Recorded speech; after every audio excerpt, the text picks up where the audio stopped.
भुवनेश्वर में प्रथम थर पर 22 कैरेट सुनार दर 1 लाख टंका टपिलानी।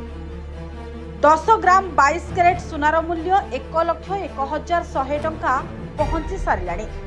तेबे गोटे दिन में 1,250 टंका वृद्धि होइथिबारु गहना प्रेमी सुना किनिबा मुस्किल होई पड़िछि। जीएसटी एवं गढ़ा मजूरी मिसिले मूल्य आहुरी अधिक वृद्धि पाइलानी। गत 4 सेप्टेम्बर रे 100 टंकार सामान्य ह्रास होइतला सुनार मूल्य। अन्य समस्त दिन में सुना दर महंगा थिबारु सेप्टेम्बर मास आरंभरू ए पर्यंत 5,000 टंका वृद्धि पाइछि।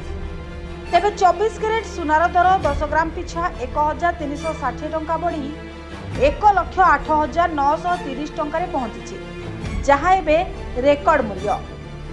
अन्यपटे सेप्टेम्बर मासर प्रथम 9 दिन में सुना दर 4.17% वृद्धि पाइछि।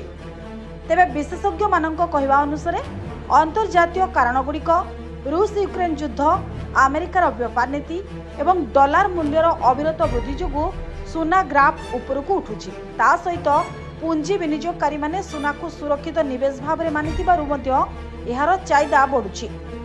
एभली परिस्थिति को देखि विशेषज्ञ माने आहुरी कहउछंती जे पार्वण ऋतु समाप्ति हेबा पर्यंत सुना दर रे आहुरी वृद्धि देखा जिबार संभावना रहिछि।